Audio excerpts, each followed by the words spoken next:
Hey, what's up, everybody? I am WCA3 Chief Meteorologist Kevin Lighty. It is 9:39 p.m. on your Wednesday night, and we just wanted to come on here before some of you get ready to head off to bed and give you a little bit of update on this winter storm, what we're kind of thinking here right now, what we're seeing. A lot of people still have to go into work tomorrow, I've heard, and it could be interesting on your drive home. So let's kind of talk about what's going on. First off, winter storm warnings, and there are blizzard warnings to our north and west. There's been a lot of chatter, as I'm sure you've seen on social media, about, hey, are we talking blizzard criteria here? Let me key in on something here. It's not about the amount of snow we're going to get, because I'm going to be honest with you, we're not looking at just any massive amounts of snow. These are going to be lower amounts, but it's the impacts because of the combination of the strong winds and then the falling temperatures that we're going to have. So you can see here what we've got with those winter storm warnings in effect for the entire area. As a matter of fact, those winter storm warnings for every single county out there in central Illinois going to be dealing with this as this system comes in. So let's talk a little bit more about the timing of this, okay? Here is when I think some of the first snowflakes are going to fall with this, okay? I think that as we head into early tomorrow morning, there are going to be areas, especially near I-55, that are dealing with snow as early as 8 a.m. So you can see in that kind of light blue color near I-55. Now that I-55 is going to be there from Springfield to Lincoln. And then over and along I-72 to Jacksonville, you're going to see those snowflakes in the morning. Then you work your way to the east, and you're going to find snow starting in Decatur, maybe as early as 11 a.m. Champaign, midday through 2 o'clock. That's going to be the time frame when the snow begins to really kick up. And then you get east of that there and east of I-57, and you're talking about areas like Danville and Paris. You're going to be seeing things really kick in as we head into the afternoon. Okay, so what has changed? What do we got going on here? Well, let's take a look at some new model data. Just came in, and it's going to show the timing of some of this snow. And as I mentioned, we kind of put that graphic together to kind of show it to you. Now kind of look at it from the standpoint of our future track. And you can see we've got snow coming in here. There it is, I-55, 8, 9, 10 a.m. The dark blues, this is really what the real intense snow is any of the color in the dark blue here. So you can see things are kicking up there. 2 o'clock there, 3 o'clock, right here, Decatur, Monticello, Sullivan, Shelbyville, getting into, Hayworth, and then really kicking up there in Champaign, 3, 4, 5, 6 o'clock. Evening commute time here. Big issues with that snow that is coming in. It's actually only going to snow for 6 or 7 hours. I mean, it's not going to snow the entire time. So I know a lot of you are saying, okay, listen, I've lived in central Illinois. Hey, listen, I've lived in this area, for a good chunk of my life too. I've seen, 11, 12-inch snows before. This is not going to be that. This is going to be a 2 or 3-inch snow. There's going to be a 6 to 8 hour window where it will be very difficult to travel during that time because of the winds. And that is what the big issue is just how strong the winds are going to get. You may be asking, okay, when do the temperatures drop? When do the winds pick up? So let me go ahead and pull up here the temperature graph that shows the falling temperatures that we're going to see. I'm going to take this full so you guys can see it better, okay? Watch what happens here through the morning hours. It's 34, 33 degrees there at 7 a.m. Look at the push of this cold air. So pick out your city there and just watch what happens over the next 6 hours. Just 6 hours, we're going to say. From 9:30 a.m. to 3:30 p.m. You go from 33 there in Champaign, and by 3:30 in the afternoon, you're down to 9 degrees. It'll be 2. These are temperatures. These are not even wind chills. Okay, so that's what we've got here. And you can see those temperatures falling below zero. Look at this. 8 o'clock tomorrow night. It's below zero at 8 p.m. tomorrow. It is going to feel 60 degrees colder than it does at this very moment tomorrow. close to this time, because by tomorrow, when it's, let's see here, it's almost 10 o'clock, so let's see what the temperature shows. It shows 4 below zero at 10 o'clock tomorrow. Let's show you what the wind chill is at 10 o'clock tomorrow. 28 below zero. 10 p.m., so 24 hours from now. Okay, we're currently sitting in the kind of low 30s right now. We're going to be 60 plus degrees colder. Just think about that. 60 degrees colder. Yeah, you think about it going from 60 to, 40 degrees. That's a 20 degree temperature drop. That's a lot, 60 to 40, 60 to 20, 60 to 0. I mean, that's huge, okay? Flash freeze. If we get any morning precipitation tomorrow, here is the big question. Do you see this right here? Do you see kind of some of the, as I mentioned, the big stuff is kind of back here. But some of the models have been indicating, hey, maybe we're going to throw down a little bit of light rain or some mist or drizzle. If that would happen, I actually think that's a worst case scenario, and here's why. Because where we get some of that, you put down moisture, a little bit of light mist and drizzle, and that is going to flash freeze. I showed you how quick the temperatures drop.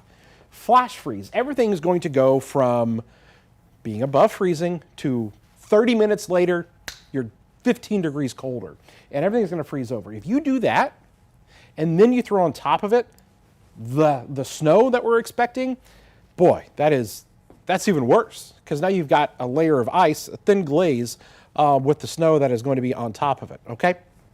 So let me stress again, this is not a big snow amount event.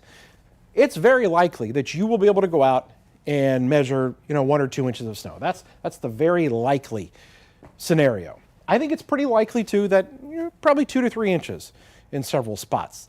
Now, you're starting to get a little, I don't know about that when you get between, say, 3 and 4 inches, and it's super unlikely that we're going over 5 inches here. So this is your sweet spot. This is a 1 to 3 inch snowfall event. But that snow is going to be whipped around by 50-mile-an-hour winds. Let's talk about the timing of that here with you as well. This is 11:30 in the morning. Notice the winds, not too bad as that snow begins to pick up. But watch what happens just a few hours later. I'm going to kick that in. 3 p.m. when that snow is coming down. Now our winds are 28 miles an hour as it's snowing. As it continues to snow through the evening hours, now we're upwards of 40 miles an hour, getting close, 35 to 40 miles an hour. Then any snow that did fall is going to be kicked around and blown around. And yeah, it's only a couple of inches, but that stuff's just going to be flying everywhere because it's going to be kind of a light and powdery snow. So that's going to be kind of an issue here as well. As I mentioned before, I still think a couple of 2 or 3 inches, large swath of the area sees that. Maybe some of you get underneath the pocket, maybe you get a little bit more, but it's going to be super difficult to even measure the snow because what falls in Champaign as snow probably is going to get blown to St. Joe or to Danville because the winds are going to be throwing it there. But what I mean by that is, in all honesty, you may try to go out and measure snow in your yard, and there may be a spot in your yard where there's no snow because the winds have kind of blown it and whatnot. So it even becomes kind of difficult to measure, so keep that in mind. As I mentioned with the cold is big time. Your house, think about your house, your faucets there. You're going to want those to drip, starting even tomorrow night. And we're going below zero tomorrow night. So you want to protect the pipes. Allow the faucets to drip slowly, open the cabinet doors. Don't forget to do this. And in the devastating event, if you've ever had your pipes burst before, knock on wood, hasn't happened to me yet, but I hope it never does. You need to know where your main water supply is and shut that puppy off. So that's kind of the general gist of it. Here's kind of my list of what we're really dealing with here. The issues we face with this storm, and here it is. Snow during the evening commute, and it could be heavy, and that's why it's the timing. If this snow fell at 3 o'clock in the morning, maybe you don't have as many even issues. There's a lot of people that are going to be out on the roads. So it actually enhances kind of the concern because it's happening as people are driving home the busiest part of the day, morning commute, evening commute, and people are going to be heading home in that. The flash freeze component of this, where temperatures drop nearly 30 Actually, they're going to drop where it feels 60 degrees colder, but we go down to 30 below zero with the wind chill tomorrow night. Salt. Those of you that are snowplow drivers, first off, thanks for what all that you guys do out there as snowplow drivers. I know a lot of you out there that do that for a living or do that for the state or do that, for the county or city or whatnot. Appreciate what you guys do. But you guys are going to have your hands full here with this system because that salt becomes ineffective at the low temperatures. I've talked to a lot of people that say that. They say that at 15 degrees or maybe becomes ineffective or not as effective, maybe is the key word there. And so it's kind of useless to use. It's a waste to try to use it. So that's a problem. And the wind, if they do treat, is going to blow maybe some of the salt off or even if we get some light precipitation, you could have that be washed away as well. As I mentioned before, difficult to measure the snow with the drifts and whatnot. And how about this? We don't go above freezing until Wednesday. Wednesday, we're going to keep temperatures below 32 degrees for nearly a week starting tomorrow. Okay, so there is a lot there with the system. And I know so many of you, and I get it. I drive a big car too, and I think that I'm good and whatnot. And I know we've all lived through several winter events in Central Illinois. And some of you are more confident than others in your, ability to drive in this and whatnot. But I just urge you to use caution out there. If you do have to drive, go slow. Allow the extra time. Let people know where you're going as well. Some of you can't avoid not being out in it. And I get it. I have to come into work. And I get there's certain jobs and essential workers and jobs where you're going to be out there and no matter what. Just be careful. If you don't have to be out, just don't. Especially during the times where that snow is coming down. So if you have something you've got to do, I'll just tell you this. I'm going to pull this graphic up again. I would not be out on the roads starting in this general time frame. So Champaign, by 11 a.m., I hope you got most of your stuff done. Now maybe that snow doesn't start until noon, because there's a window there, I'm saying from 11 a.m. to 2 p.m. If you're out here towards Springfield, maybe a little bit earlier, try to get your stuff done. And then as you work your way to the east, kind of the same thing. During that time frame, the worst of this is going to fall from, I'll just say, across the area. Again, we cover 25 plus counties. From, let's say, 9 a.m. to 9 p.m., so a 12-hour window. If there's a 12-hour window where maybe you could just stay home, 9 a.m. to 9 p.m. tomorrow is going to be your best bet there. I know that there's a lot of you that are on here. I'm looking at your comments. I'm going to maybe try to answer a couple of questions on this. There's a ton of you over here.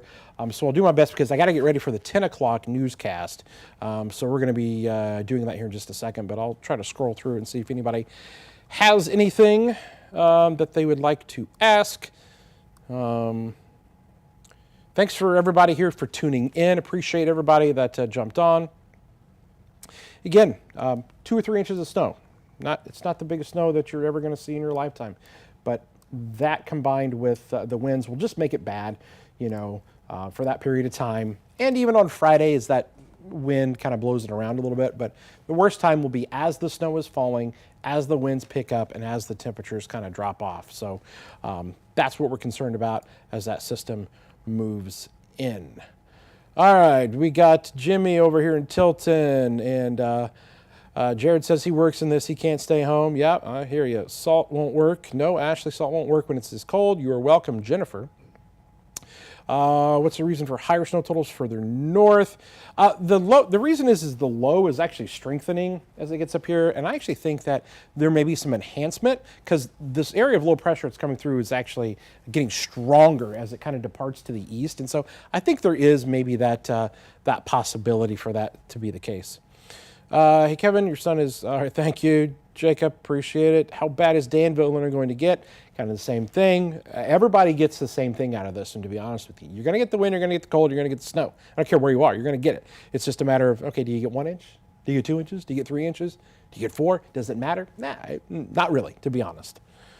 So the road's going to be bad into the weekend. The problem with the roads going into the weekend is since the salt is ineffective, it makes it difficult for the snowplow drivers. You know, the roads are just going to be snow-packed, especially the secondary roads. Main roads probably actually turn out to be okay, I hope. But the secondary roads, that could be a prolonged issue, especially country roads and whatnot. Saturday morning, traveling south. The more south you go, I think the better off you are. Marcia, you're welcome. Wind direction is going to be out of the north and west. Actually, it's going to kind of shift because it's an area of low pressure. That kind of comes, but the predominant wind will be out of the northwest here as it kind of comes through north and west and west. There's your winds. Amy,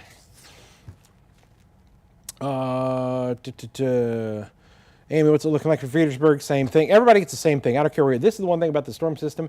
No matter where you are, you're all pretty much going to have the same impacts here from this.